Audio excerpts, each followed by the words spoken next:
On parle de la consommation de la drogue couche ce matin qui continue donc de faire des victimes Lincoln. Ça continue. Oui, malgré tout le combat, toute la lutte menée sur le terrain, les victimes continuent à se faire enregistrer puisque au début on parlait beaucoup plus de Conakry avec Bessia, Matam, un peu partout.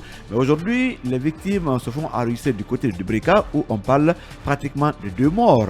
Alors, depuis janvier. Hein. Oui, pratiquement. Non, je parle du côté de Dubrika. Mais les morts maintenant, c'est à peu près une dizaine. C'est que nous comptons. Rien qu'en 2022, il y avait eu 10 cas. Tout à fait. Rappelez-vous de cette image que notre reporter Kanya avait apportée ici. C'est un conducteur de taxi du côté de Bessia après l'aéroport qui a consommé la drogue couche. Et il a fallu des gaillards pour pouvoir prendre sa langue de Bessia jusqu'au CMC pratiquement de Matam.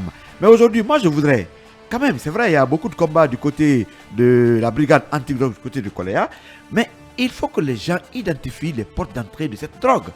Et il faut qu'on nous montre ceux-là qui sont en train d'importer ces drogues en Guinée. Et pour dissuader les autres, pourquoi pas ne pas les juger et pourquoi pas une audience publique. Parce qu'il y a comme l'impression que on est en train de cacher le visage de ceux-là qui importent ces drogues. Et pourtant, beaucoup de personnes sont interpellées. Ceux qui envoient ces drogues, quel est leur réseau? Il faut que ce réseau soit démantelé. Cette drogue-là est égale pratiquement à la mort. Vous prenez sur place, si vous avez la chance, c'est 1 minute. Au-delà de ça, mais c'est juste la mort. Allez-y, nous on l'a écouté. Oui, hein. oui, bien sûr. Et je pense qu'il a bien dit que ce ne sont pas tous les cas qui sont recensés. Moi, j'ai été contacté il y a 3 jours, je pense, à Dar es Salaam, où un jeune est décédé de cela. Et le problème qui s'est posé, et souvent on essaie de dissimuler parce que dans une famille, apprendre quand même oui, mais que les gens apprennent que votre enfant est décédé pour avoir consommé de la drogue. Justement, à ce niveau, ce qui s'est passé à Dar es Salaam, malheureusement, on n'a pas pu couvrir parce que quand on m'appelait, c'était presque tard. Les jeunes le portaient vers le cimetière. Ils sont allés voir la mosquée d'à côté et les imams ont décidé de ne plus s'en occuper parce qu'ils ont donné les conseils, les jeunes n'écoutent pas. Je pense que tout le monde parle de famille et de religieux, mais on doit impliquer les médias. On ne peut pas sensibiliser sans les médias. Vous ne pouvez pas savoir quelle est la famille qui est concernée. Ils parlent de Cancan. Nous, on a un tournoi qui se joue ici à Nongo, Télimélé. Évidemment, on n'est pas addict de cela. On a aucun risque. Il n'y a aucun risque là-bas. Et les demi-finales, c'est aujourd'hui à Nongo. Mais je voulais dire que ce ne sont pas tous les matchs qui sont concernés, ce n'est pas tous les tournois, ce n'est pas tous les stades qui sont concernés. Vous ne pouvez pas, comme ça, cibler des familles et dire éventuellement concernés. Et très souvent, vous savez que les pères de famille n'ont pas forcément le contrôle sur les jeunes. On devrait avoir le contrôle. Oui, c'est pas très souvent facile. Oui, je sais. On est tous des parents, mais je vous dis que ce n'est souvent pas très facile. Or, la sensibilisation, puisque c'est à cela que je voulais en venir, la sensibilisation peut aider tout le monde, et à la fois les parents, les religieux et même les jeunes concernés. À côté, il faut que les autorités agissent. La drogue là, elle est fabriquée où? Elle passe par quelle frontière pour entrer? On a des agents qui sont payés pour nous sécuriser. Mais si c'est fabriqué localement, pourquoi ne pas identifier les zones, saisir les matières premières? Mais tout ne va pas être fait.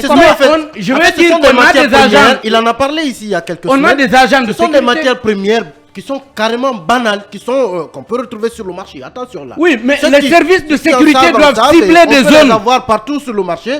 Vous pouvez en fait les avoir. Les services de sécurité devraient cibler ces zones de fabrication. On est allé est-ce que nous comprenons vandaliser des boutiques à Medina. Mais attendez, on a fermé des boutiques pour dire que vous vendez du médicament qui nous tue. Aujourd'hui, on a une drogue qui tue.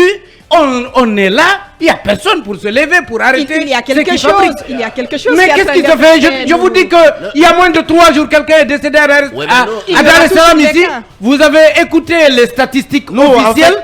On ne recense jamais tout le monde. Il n'y a pas d'endroit précis où les jeunes fabriquent. On peut le faire même à la maison. C'est que selon les explications qu'il nous a données ici, sur la Mais composition. regardez, quand il y a des manifestations, il n'y a pas d'endroit précis. Mais on investit tous les quartiers. Permettez, s'il vous plaît, c'est trop différent là. C'est que la question, c'est que il a donné la composition de cette drogue et ce sont des matières premières qui sont accessibles à ces jeunes. Ça veut dire qu'un jeune qui consomme déjà du cannabis est capable de se fabriquer sa couche à lui. Sans avoir à aller. Je vous dis qu'on a des forces de sécurité qui doivent aller vers les jeunes, aller dans les quartiers, identifier ces zones et interpeller les fabricants. On vous le concède, nous, Baldé, nous marquons. Malheureusement, on est obligé de. C'est pas assez. Quelques les secondes. services spéciaux au fond ce travail depuis plusieurs mois maintenant, hein, ben ce n'est pas suffisant. Donc c'est de cela que nous parlons. Il faut investiguer les endroits, il faut aller à des endroits. Il faut faire plus. Voilà, il faut faire l'effort. En 5 secondes. En 5 secondes, je voulais dire que j'abonde dans le même sens que nous. Je vous donne un exemple, c'est concernant l'utilisation des chicha bars. Un temps, la République de Guinée avait interdit. Aujourd'hui, c'est devenu une histoire de modernisme ou de snobisme que des jeunes filles ou des jeunes garçons se mettent à tour au vieux au-dessus de tout le monde en train de fumer.